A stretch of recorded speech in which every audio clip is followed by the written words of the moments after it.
Hi, I'm your host, Prateek Panda, and you're listening to Impulse, the influencer marketing podcast by Phyllo. Here, we talk to the best and brightest in influencer marketing to help answer all your questions, from finding the right influencers to making sure you have the best influencer marketing strategy. So let's get started. Welcome, everybody, to this latest episode of Impulse, the influencer marketing podcast. Joining us today is Jennifer Quigley-Jones, the CEO and founder of Digital Voices. Digital Voices is an agency that drives growth for brands through the power of influence. Prior to Digital Voices, Jennifer worked at YouTube as a strategic partner manager, helping creators to grow on the platform. Thanks a lot for joining us, Jennifer. Thank you for having me. Great. So here's what I do with all of my guests, right? The first thing is I want to hear from you one hot, controversial take on influencer marketing, something that you believe in, but maybe not everybody agrees to. So controversial, but I think that most influencer agencies who only focus on brand awareness campaigns are essentially not future-proofing themselves and only have currency as long as they are culturally aware and culturally fluent. Basically, the demand now, I think the influencer industry is in adolescence. And brands are looking for influencer agencies that have technology, that have measurement capabilities, that can justify their existence through performance metrics. And I think influencer agencies that just focus on brand campaigns, the metrics are public, right? Like views and impressions are publicly visible on most platforms. So they're not future-proofing themselves or building a moat. Got it. And that's an interesting take. And I want to dive a little bit deeper on the performance part. But before we get there, let's talk a little bit more about Digital Voices, right? Tell us more about the company. How did you go about starting it? Did your background in YouTube influence you to start something like this? Yes. So when I started working at YouTube, being a strategic partner manager was quite a different job. I don't think many people imagine that that's a career path that exists. My job was to work with 500 creators, mainly in the UK, and help them grow their channels, because when they make more money from ad revenue, so does YouTube. And that was kind of like a new world for me. I'd come from academia before then and Syrian refugee work, which was very different. So I was learning about the creator economy, kind of thrown in the deep end. And then brands started coming to YouTube and coming to my team and asking us to recommend influencers to partner with. And I felt then, and honestly still feel now, that platforms should be impartial. They should be not financially prioritizing one influencer over another, one creator over another, because then you end up with all these essential claims of lack of diversity or favoritism. And the most important thing for these platforms is trust from influencers. So when brands were coming to us asking who they should work with, I was like, guys, this is a slippery slope. We should avoid partnering brands and creators. And then there was a real gap. So I left YouTube and founded Digital Voices with £500 of savings. As the agency grew, and that was 6 years ago, so it feels a long time ago now. But as the years went on, we realized our expertise in YouTube actually led to us driving more sales, more actions, more conversions, more click-throughs than a lot of other platforms. So our specialism in YouTube actually developed into a specialism for this performance-focused type of campaign. And since then, I think it's only scaled. Got it. Awesome. So let's get back to the conversation around performance and influencer marketing, right? I believe Oh no, influencer start me marketing. up. I'll be talking for ages. Yes. So I believe that influencer marketing in its current shape and form is still fairly new compared to other channels in marketing, right? And especially paid marketing channels. And considering that it is new, a lot of brands have actually relied on influencer marketing primarily for brand awareness and visibility, not so much about conversions. And I think it's only just starting out where marketers are starting to look at investing a part of their paid marketing or performance marketing budgets into influencer marketing, which means now ROI is important, and you want to measure success. Do you see this trend as a new trend, or do you think that this has been around for quite some time? What are your thoughts on this? It's interesting because it's a combination of being new and having been around for a long period of time. It's a really good question, because if you think about which brands have been doing influence marketing for performance on YouTube for 7 years, Skillshare, HelloFresh, Nord, Surfshark VPN, Raycon, all the kind of OGs, Raid, Shadow Legends, all the OG brands that have been doing this for a long time, they've got like the heritage in it. But now they're being kind of forced out. I think not forced out, but they're being, when they started doing it 6 years ago, you could put content on YouTube, the rates were quite low, and like influencer fees were quite low, and then you'd see sales and you could take like a huge range of bets because the fees were all quite low. Then brand awareness campaigns came in and started pumping a lot of money into influencer rates, and the rates started increasing. So for the performance focused brands that have been doing this for years, they had to change their strategy a lot because the influencers were raising their fees and their sales was staying the same. So if you think about, like, I guess HelloFresh is a really good example here because they've been so ahead of the curve. Their response was like, right, let's get influencer content and use it in paid ads so that goes further. So I think a lot of these more traditional performance focused brands either had to evolve and find new ways to drive more value from their influencer marketing, or they weren't seeing the same results for their budgets.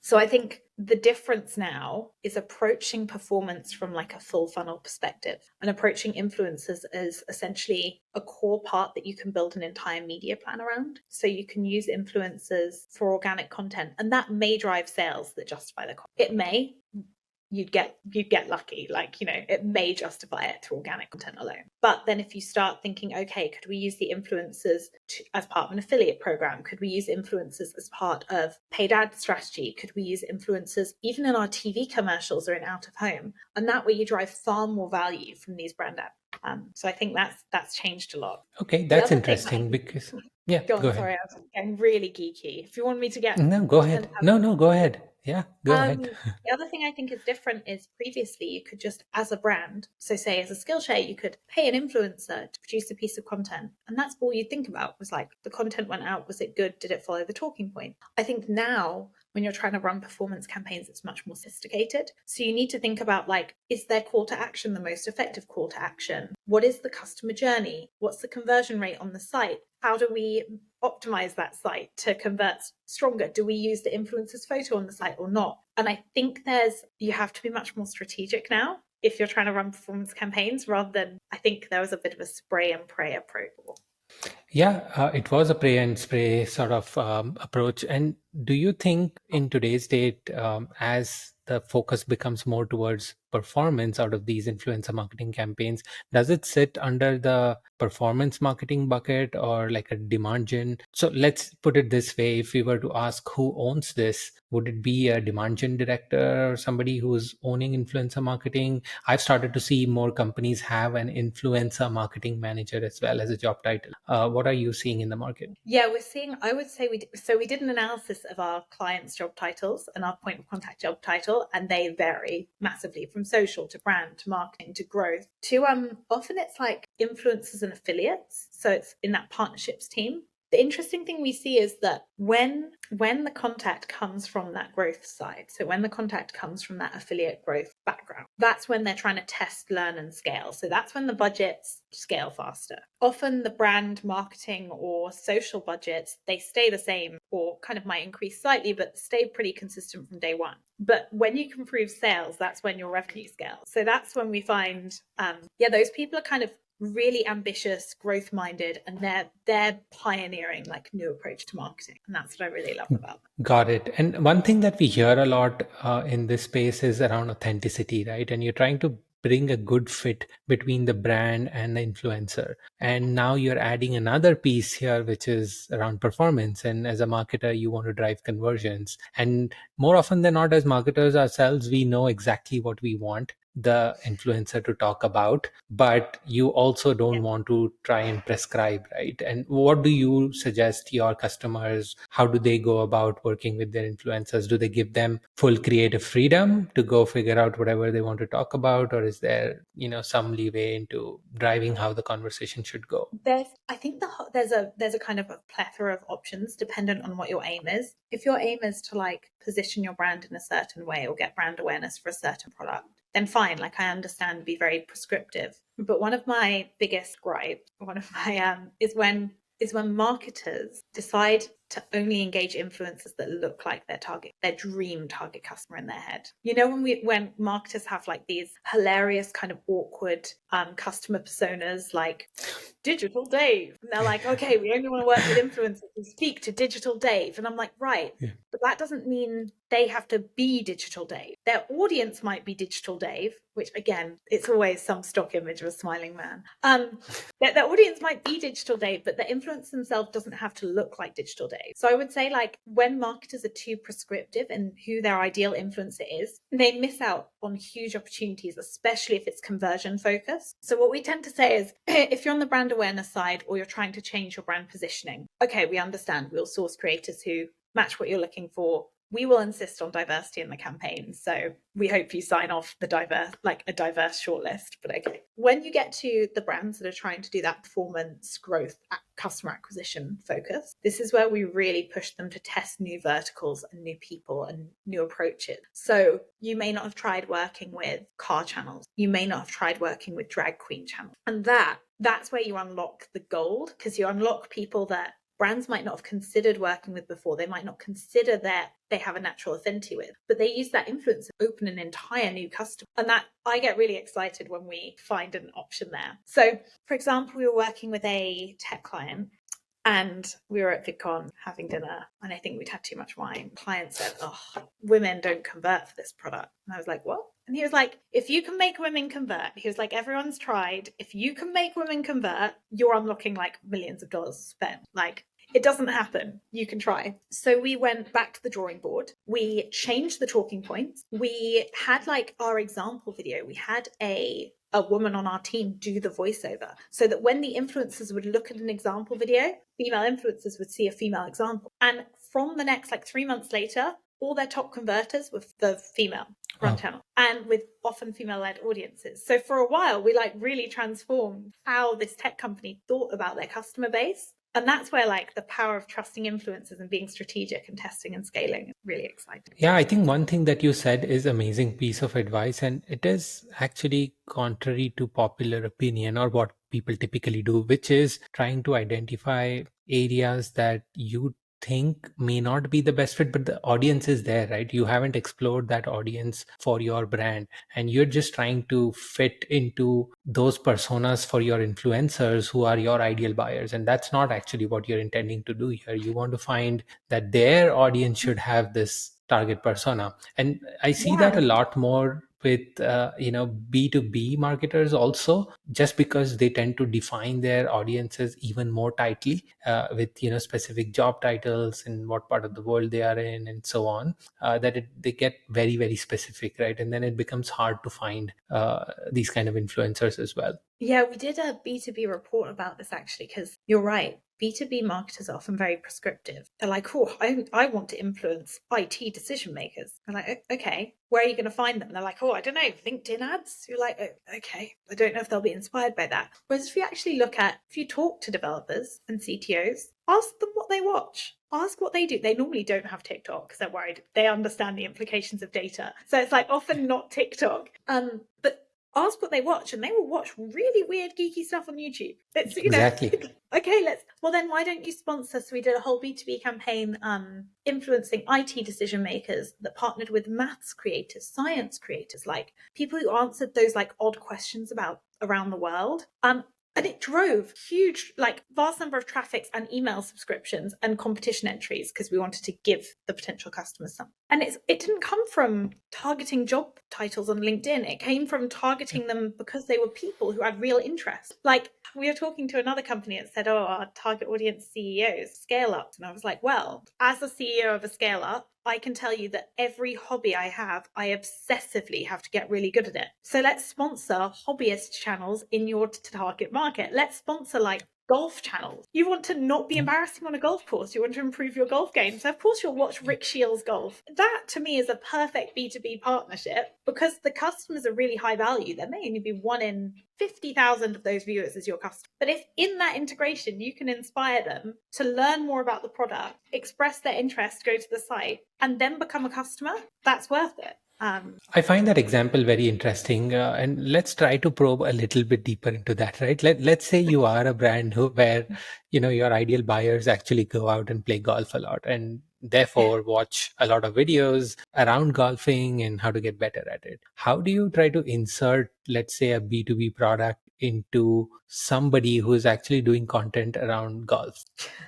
So there are a few different ways, and this is where like it depends on the exact client. And this is where I think like you need an influencer agency that can help you be strategic in planning this. And this is where I think a lot of teams that try to do everything in-house end up with no creative space to do this work because they're spending so much time on influencer contracts. How do they have the headspace for a strategy? And then how do they get the buy-in from a wider team on the strategy? But I think it's really important to find like an agency partner that can help you be strategic with this planning. Say the product is Zoom, right? Zoom wants to sell more subscriptions. Okay, golf, really weird. You'd have golf normal video. You'd say to the creator, make a video about the top 5 drivers and insert 60 seconds about our brand. In that 60 seconds, you can tailor the messaging. So you get all the right traffic because the video looks just like their normal video. And then in that 60 seconds, you control the messaging. And that's where you need to be really strategic because as a brand, if you miss and waste that opportunity, you've wasted your money. So if I was Zoom, I'd be like, right, Rick Shields talks about how when he communicates with his team and when he travels for his golf tournaments and, to cover golf stuff around the world, he will Zoom his editors back home. And that's how he makes remote working and his lifestyle work for him. Nice. Then you have to add, so you've got like a personal use case where you're like, oh, I trust Rick Shields and he said that. Then you need to move on to the incentive, right? So what is the incentive to get someone to take an action and also take an action now so that you can attribute that interest? I would probably craft a Zoom-related Rick Shields competition. So the people watching him want advice on golf. So why don't you say, hey, I've partnered with Zoom, and if you click the link in the description or scan this QR code on screen now, you can enter the chance for me to do a personal coaching session with you over Zoom. I will give you a golf lesson. And then when they click through, you could have a qualification. So you could have that you have to be in a certain country to enter the competition. You could have that you need to provide your business details to enter a competition. But then by the time someone has seen that segment, watched the video, clicked through, signed up, they've learned about Zoom, they're going to have to experience Zoom while they, if they win the competition. They trust Rick Shields. They're excited to tell people about this golf competition they've entered. So that way, and then you've got all their data as well, so you can add them to a marketing list. So that's where you need to, I think, be so much more strategic when you're planning like a B2B campaign with a high value customer. Because the only way that you won't waste budget is if you make sure you win their attention and win their data. I think that was a brilliant example, and all my B2B marketing friends would love this idea, and it really is, you have to get more creative, right? And which means that, like you mentioned, a lot of times when we're trying to do everything in-house, you're like moving so fast that there isn't enough time or headspace to, take a step back and think creative strategy, right? And how to beautifully insert something like this, right? So I think that example was great. Let's talk a Didn't little bit about live crafting and designing a campaign on this podcast, but enjoy it. It's great. Yes. Let's talk a little bit about how do you find such influencers, right? And you're trying to find brand fit, etc. And we definitely just discussed a little while ago about how you need to start thinking outside of that box also. But how do you go about finding influencers? Let's say for your customers, what do you typically do when you have to go find the right influencers? Yeah. And I think this is part of the landscape that's changing. And this is where Phyllo is definitely kind of very well positioned, because I think first party data is going to be something we only talk about more in the next 12, 18 months. The way we normally work is a brand would tell us who their target customer are in terms of demographics and interests. And then we would do an assessment to check that's accurate based on their web traffic or based on their social following. And then we would match that target customer with 30 million influencers. So we have a data tool we use that pulls from the APIs of different platforms to make sure that we have access to who an influencer's audience is, and then we make sure that matches. So then we do a brand safety check. So often out of 30 million influencers, you'll end up with a list of like 3,000 to 5,000 people. And so our team then manually go through every single person to check that there's some degree of brand fit there. Say it's a slot machine channel or a dash cam channel or like bootleg TV shows. Those wouldn't be appropriate. So we strip them back. and then we're left with a shortlist, and then we brand safety check every single person on that shortlist and think about how they could creatively integrate with the brand and with the proposal we put forward. And then we give that list, including a justification of why for every influencer to a brand, and the brand gets to say yes. To getting from 30 million to like a list of 20 creators can often be a lot of hard work, but that's what we try to do. And I think the issues in the past have been that data is sometimes not the most reliable. The data that's out there and the data tools that are out there have not been great. So this is where first party authenticated data coupled with which is where TikTok creator marketplace and Instagram marketplace are all going, is kind of definitely the approach. Awesome. Yeah. And thanks for that nice little plug about Phyllo also. I mean, it's a hard problem to solve, right? You want to provide a large enough data set for someone like you to be able to go through all these profiles and find the right ones, right? And to build this large enough database that is first party is extremely hard to do. And it takes time, it takes a lot of effort.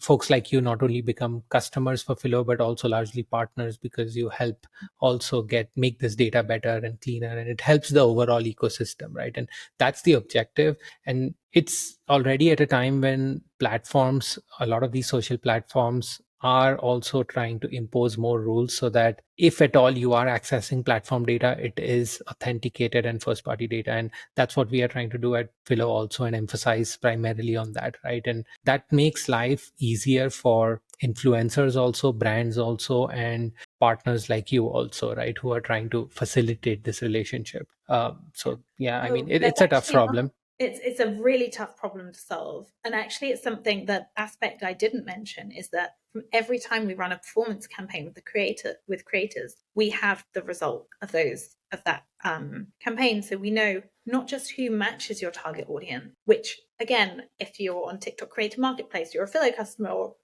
you can access. But the part that we have at Digital Voices that no one else has is we have all that historic data. So we know, did an influencer inspire click-throughs? Did it drive sales? And what was the target customer that it drove sales from? So if another client comes to us with a similar target customer profile, we can literally be like, oh, here are 50 creators that have worked for another brand and that are likely to work for you. So I would say, when I think about why would you go to one influence marketing agency over another? Efficiencies and processes, 100%, yes. Creative, that cool excitement factor. Yeah, I agree for brand awareness campaigns, but that changes every 6 months. But also, does that agency have historic data that helps you drive your bottom line sales? They do, brilliant. If they don't, think about where the impact of that historical data has gone, and have they not been tracking it? If so, if they don't run performance campaigns, why would you trust them to run a performance campaign for you? I think that's a very, very important point, because as influencer marketing is also trying to go towards more performance based, and we want to drive more ROI as marketers, I think that's the key thing, right? Not only knowing which creator or influencer has your right audience, but who have the ability to convert amongst their audience, right? And that's an important piece. You can have, creators or influencers who have a large audience, but hardly any conversions, right? And you could have an influencer with a small audience, but they drive conversions for you. And if you are focusing your campaign towards conversions, you know which one to pick in this case, right? And I think It's like the there was a really famous yeah, go ahead. influencer of the Instagram creator who had 1 million followers but couldn't sell 26 t-shirts. And hopefully we're good strategies and good historic data will avoid that problem. Do you also see influencers with, fake followers, and you're trying to deal with all of that? The follower count seems pretty large, but engagement rates are low, and you get a sense of, that something's not right. Yeah, that we have a tool that we use for that out at that stage where we go through the 30 million creators. There's an audience authentication tool and engagement rates. And yeah, often depends on the platform, but there are certain creators engagement rates we wouldn't work with that. Buying followers seems to have fallen out of favor now, but we will see. You still need to be really careful about it. Yep. It's also why when we run campaigns for brands, we guarantee views or impressions. So from the outset, we say to them, hey, we guarantee 1 million views. And if you don't get 1 million views, we give you your money back, or we spend it commissioning content until we do. So we make sure that influencers get paid because that protects the brand. But our job as an agency is to get to the goals we set together. So if we don't hit that goal, we'll give you back a portion of the agency fee or the whole thing. And that's really interesting because people don't tend to buy fake views as much. So Yep. you can see it on watch time graphs, so you can authenticate. It's a lot of fun. Awesome. One thing that I've spent almost a decade on performance marketing side, and spent money on different channels and trying to see what works, what doesn't work. One of the things on the paid marketing side, online at least, is that you have to create over time. You have to create multiple touch points before you actually see a conversion happen. In on average, people would say like it requires anywhere between 6 to 8 touch points before someone actually converts. And in today's date, it's getting even more difficult because pop-up blockers, ad blockers, difficulty targeting, it's a pain, right? As a marketer, to also drive more value. Do you see something similar on the influencer marketing side? Do you need as many touch points, or does it convert better? Yeah. It depends on the product. So I think influencer is one of those channels where you can convert from the first impression. We've had we were once working with a company. It was a car reselling company, so you could list your car on the site. And they said to us, don't worry, this is just an awareness campaign. We don't expect you to have any conversion. It takes like 3 to 6 months for someone to convert. Don't worry. We had the first sale within 3 minutes of the content going live, the first listing. And so like you can do that. I do not think that that's still few and far between. It's not how you should build your strategy. And I think brands that are built, their whole strategies are built on seeding and gifting, are really going to struggle, because that's where they're like hoping for runaway success and they're just hoping they can give away product. And I think that's a dead model. Like, I'm sure it happens. I don't mean dead. That's really harsh. I think it will happen and continue. It should not be the fundamental basis of your strategy. With influencer marketing, I think normally it is multiple touch points. So often it's multiple platforms as well. So we see slightly increased conversions if an influencer on multiple of their platforms mentions your product.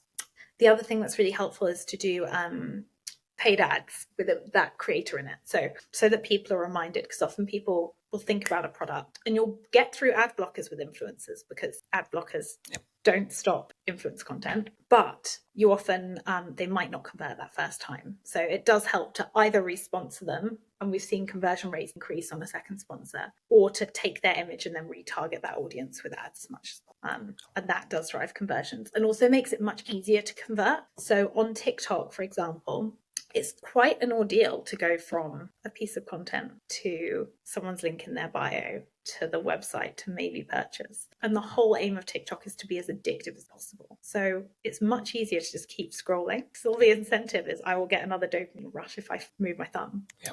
So Spark ads on TikTok help make conversion easier, because from Spark ads, which are TikTok boosted content ads, you can click straight through to a site rather than having to do the step of profile, link in bio, and then go that way. So I would say there are certain things that the platforms are doing to make this easier, but you have to pay for those features. Awesome. I think that's a good tip and good advice as well. So talking about tips and advice, if a brand wants to just get started with influencer marketing today, what are some tips and advice you would give them? Yeah, ironically, I'd say don't start with an agency like us. So I'd say if you want to test it, make sure you've done a small trial in-house first. So test which calls to action are most effective in your paid ads, which drive most clicks, which drive more sales. So test that, optimize your landing pages, and then do some small influencer tests yourself with a few people who you think might access your target audience, and get at least some glimmers to show this is right for you, and then go to an agency to scale it. So I would say test those 3 things. Test working with influencers you think match your target customers, test your CTAs, test your landing pages, and then when you're ready to scale, go to an agency and be like, great, what can you do to help? Awesome. Cool. I think that's helpful. And what do you see as trends in this market, right? Especially talking about influencer marketing. You did mention one thing, that over the next 12 to 18 months, we will see brands, agencies, partners valuing first party data more. What are some other things that you see that's going to happen with influencer marketing over the next few years, let's say? That makes sense. Well, in the short term, I'm really excited to see how like Adobe Firefly and generative AI imaging changes influencer marketing. I don't know if anyone else has fallen down that TikTok rabbit hole of like, what can Adobe do to this image? And I think that will be really phenomenal. I'm excited to see like campaigns that are all about testing reality and testing what we think is reality and what we don't. Even if you look at like DressX raised a lot of money, and that's virtual clothing. I'm like, that could be really cool. influencers advertising clothing that they're only wearing in an image, they're not wearing in real life. I think I'm not a big metaverse fan.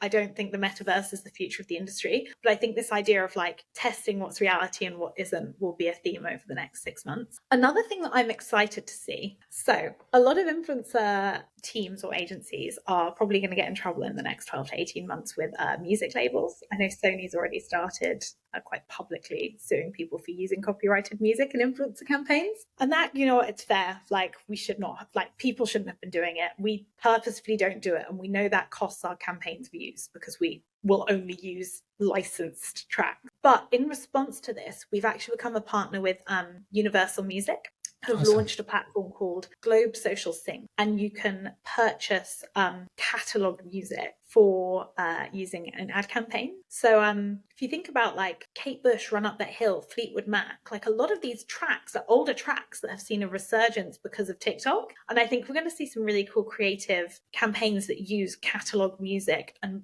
actually create music trends again through being really creative, through legal license. So I'm really excited about that. I think we've just been named one of 4 partners for Awesome. I think that's pretty big. Congratulations. Thank you. They're a lovely bunch over there.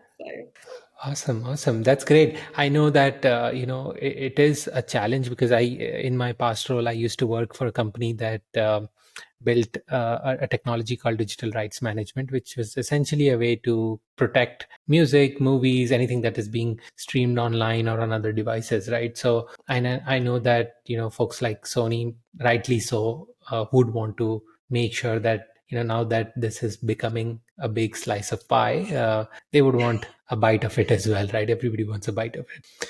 yeah. Did you build Great. content ID? Were you building YouTube's content ID system? Pretty much, right? So, yeah, the company was called Intertrust and it's still around, and they were the founders of this DRM technology. And you would see this technology being used everywhere, like folks like Netflix, Spotify, Apple Music, everybody uses some sort of DRM technology to protect their content, prevent it from piracy and things like that. And it's so interesting because I think the response thus far with music labels has been like, allow it on YouTube because you can monetize it, but on other platforms, let's try and cut the sound. But that's because Yep. there wasn't a monetization opportunity there. But I think if there is a monetization opportunity that like opens, that could triple the market size of first sync licenses. So it could be quite an exciting one for the music Yeah. industry as Yeah. well. All right, fun question. If you were to take an influencer out to lunch, who would it be? Keith Lee, 100%. I mean, Keith Lee would know the good lunch spot. So, if you're Your waiting. food is sorted. Yeah, he's like, the issue is during lunch, I'd probably be leaning in to try and hear his eating, which, because you can do that on TikTok. I don't know if you can do that in real life. Would be a bit weird. Also, just, he seems such like a humble and genuine person. I think he understands, like, one of the things I love about him that I think is relatively similar to the feelings that I have is like, I started Digital Voices partly because I love the idea that we can create an entire new economy of small entrepreneurs, like empowering entrepreneurs through every dollar we get paid, 70 cents of it goes to like influencers, and they are building their own businesses. And that's so cool. Yep. And I think he feels kind of like similarly about changing the food industry and about spotlighting entrepreneurs who haven't like seen success that he thinks they deserve. And I just think he seems like a good guy. Awesome. I think, and there are 2 keywords over there, which I would say is the takeaway for this episode is humble and genuine, right? And I think that's the key part of making influencer marketing work. And as long as that exists and continues to exist, I think it would continue to be a great, valuable channel for brands, for influencers, for, millions of these entrepreneurs to, start up. And there is this whole creator middle class that we're talking about that is starting to see more potential. They're seeing more money come into their pockets, and so much is happening in this space, right? And a lot of that is hooked on this whole thing around being genuine, right? And that's what attracts you to influencers. That's what attracts me. That's what attracts millions of other people to go listen to someone or follow someone and, take their word for it, right? Because we feel they are genuine. And I think that's the key thing here. Anything else you would want to add to that as a takeaway for our audience? I think that's really good. I think what's interesting is that only 4% of global influencers make over $100,000 a year. And I think people see this industry as like washed with money and these creators are making crazy money. But actually, they put in so much effort to the content they make. They have to be their own salespeople, marketers, their own videographers, editors. I mean, they have huge plethora of tasks to do. And most of them, especially if you look at TikTok now, they're doing it because they love it. I think you're right. That's kind of the myth you need to bust about creators. But they're not all rolling in money, in their Lamborghini, taking your brand deal fee to the bank. So. Yeah, personally, I've been spending more time on my mental health over the last few months. And as I read more about mental health, and I've been trying to read more about the influencer marketing space as well, it's a tough job, right? To be able to produce content every day and be creative every day. And so many of them struggle with mental health issues, right? Because it can get very challenging and it's a tough job. And, we have this small community that we are slowly starting to grow now. It's called Thousand Faces Club. And it's essentially about celebrating creators, right? And we feel that it is a very lonely journey as a creator, contrary to what you might feel as an audience. The moment you become a creator and start doing that more full time as well, you would realize that it is a fairly lonely journey and you have to try and do a lot of things yourself, and it's difficult, right? It's hard. And I think over the years it will get easier as more people come together, help each other out, and the community forms. And that's the idea for us behind Thousand Faces as well. People from different backgrounds who are trying to play around being a creator full time can come together and help each other out. But yeah, like you said, they are not like washed in money. It is a lot of hard work, a lot of labor to produce that 30-second piece of content that we pretty much very easily flip through, right? It takes a lot of effort. Yeah. Yeah, completely agree. Thank you. This has been a great session. Really enjoyed it. Yeah, same here, Jenny. I love talking to you, and we'll continue to stay in touch when I am in New York or London. Hopefully, I'll drop you a note and we can try and catch up. Would be great meeting your team as well. Yeah, I'll let you know if I'm in California or Canada or Vancouver. Yes.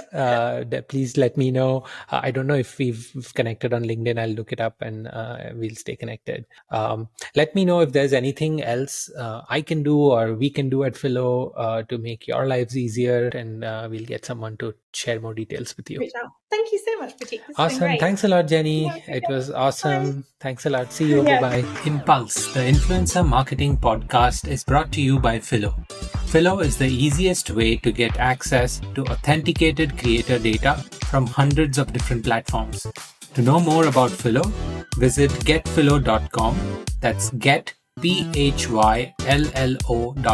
Also, make sure to search for Influencer Marketing Podcast in Apple Podcasts, Spotify, Google Podcasts, or any of your favorite podcast listening platforms. And don't forget to click subscribe so you don't miss out on any future episodes. On behalf of the team here at Phyllo, thank you so much for listening.